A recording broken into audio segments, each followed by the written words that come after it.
দেখি একবার কি সুন্দর লাগছে, তাই না? হ্যালো এভরিওয়ান, নেক্সট পার্ট চলে এসেছে। এটা আবার বড় হয়ে যাচ্ছে।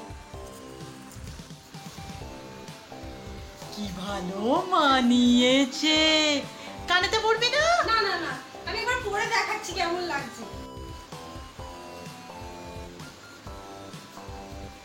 হ্যাঁ হ্যাঁ, একটু বেশি বেশি শ্বাস বেরোচ্ছে না, তাই হাতটাই থাক, অন্যটাই কানেক্ট করব।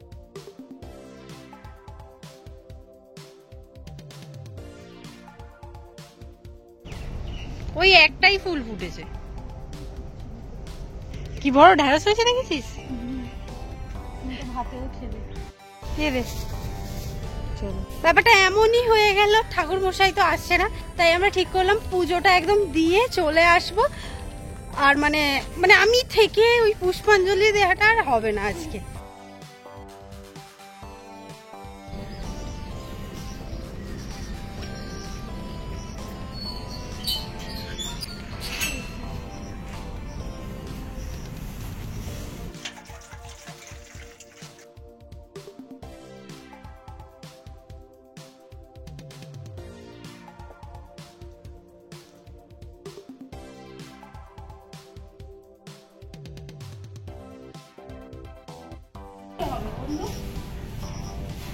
একটু কেরাচে করো, একটু চাপা আস্তে করে, আস্তে।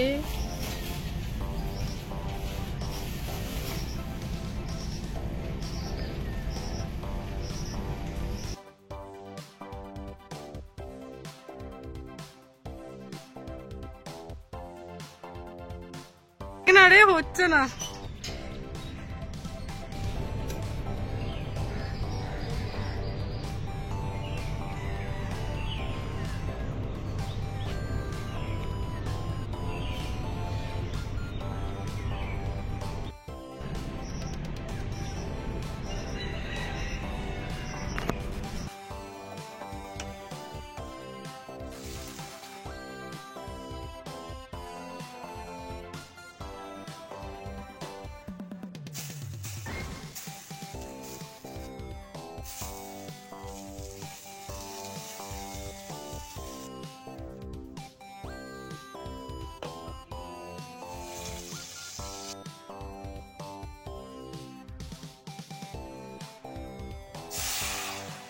আমার ভাগ্যে পুজো দেওয়া ছিল না।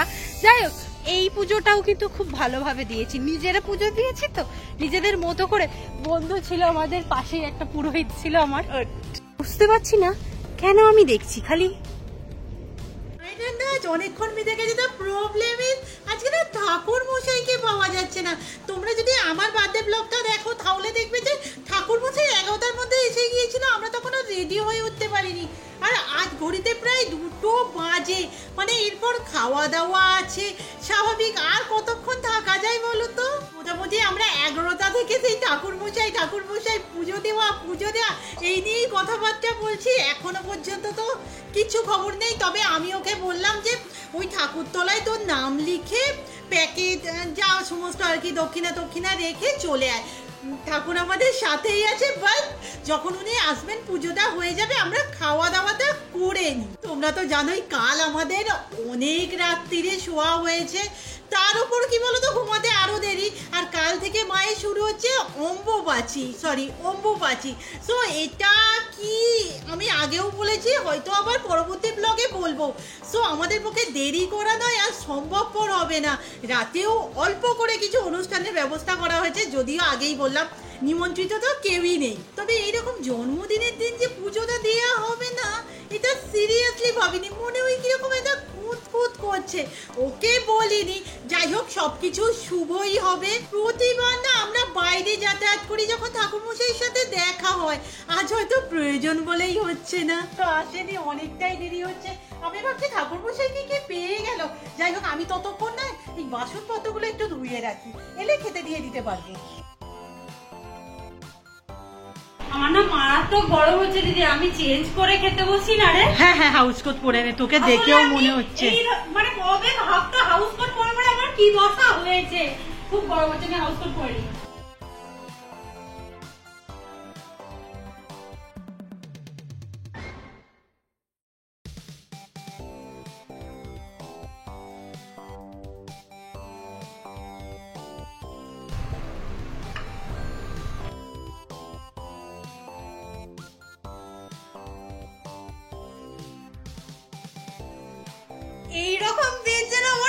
প্রতিদিন আসে, আজকে নিজেকে কিরকম ঠাকুর ঠাকুর মনে হচ্ছে। যাই হোক, প্রচুর রকমের খাবার দাবার সাজিয়ে রেখেছে, তোমাদের আমি দেখাই। ওরে বাপ রে বাপ,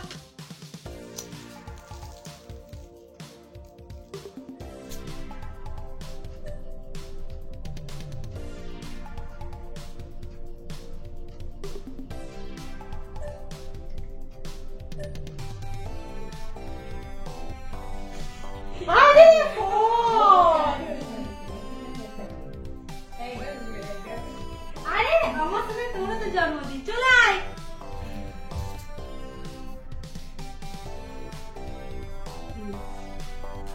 গিফট গিফট গিফট, এত নিয়ে নিয়েও এই মেয়েরা হয় না। একটা বড় করে দি, বেশি করে আশীর্বাদ। আমি বলছি শোন না, সেমিস্টার ক্লিয়ার হয়ে যা। বাবা ও টাকা দিয়েছে। কত আছে? শিওর 500 দিয়েছে। বাবা আমি জানি তো। 500 দিয়েছে।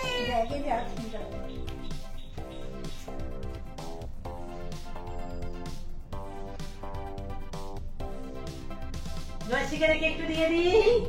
আরে বাবা মা, এর থেকে বেশি কিছু উপহার তো আমি আর দিতে পারবো না। এটা তোমরা সবাই দেখেছো, আমি আরেকবার দেখিয়ে দিই।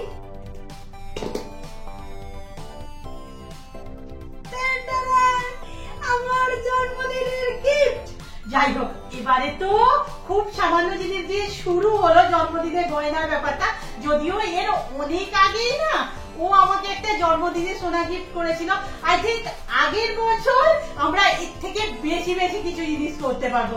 হোক, সেটা হবে তো যাচ্ছি একদম। এটা না পরে আমরা ভাত খাওয়াটা করতে পারলাম না, কারণ আমাদের বলে যে কোনো নতুন জিনিস বা শুভ জিনিসকে ভাত খাওয়া না করাই উচিত। খাওয়া না একটু ভাত খাবো। মা,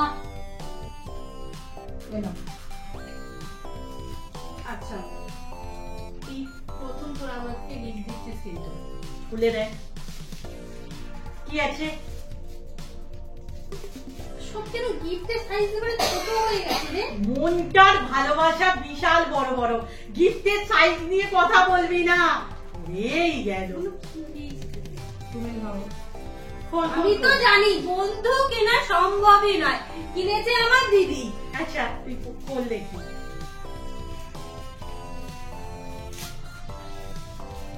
প্যাক করতে গিয়ে আমাদের কাল অবস্থা খারাপ হয়ে গেছে, করাই যাচ্ছে না। ও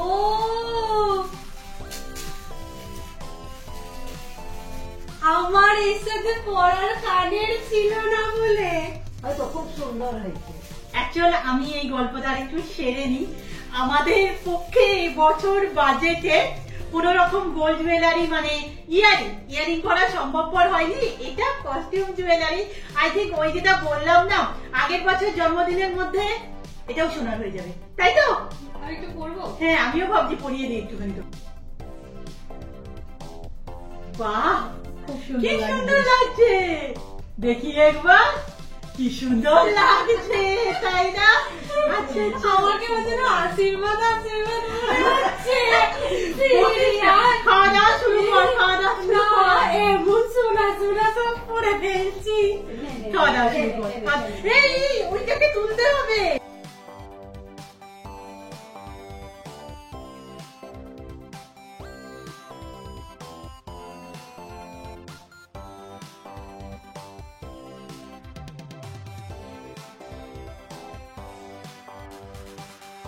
প্রথমে যেমনটা বললাম প্রচুর রান্না হয়েছে, তো দেখতে পাচ্ছি কি কি রান্না হয়েছে একবার তোমাদের বলে দিই।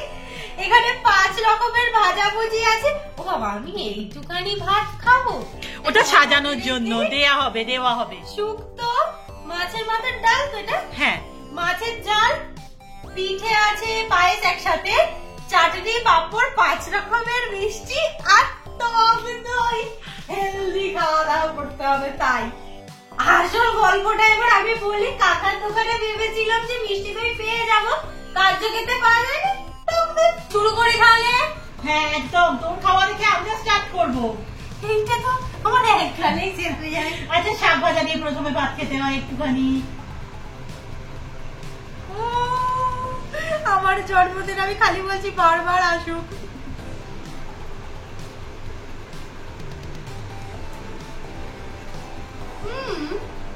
শাক ভাজাটা যেন শাক ভাজা হয়নি। বিরিয়ানিতে বেঁচে গেছে, আমি সবে আচ্ছা বলছি। ঠিক আছে, আমি একজনের তোমরা সবাই খেতে বসো।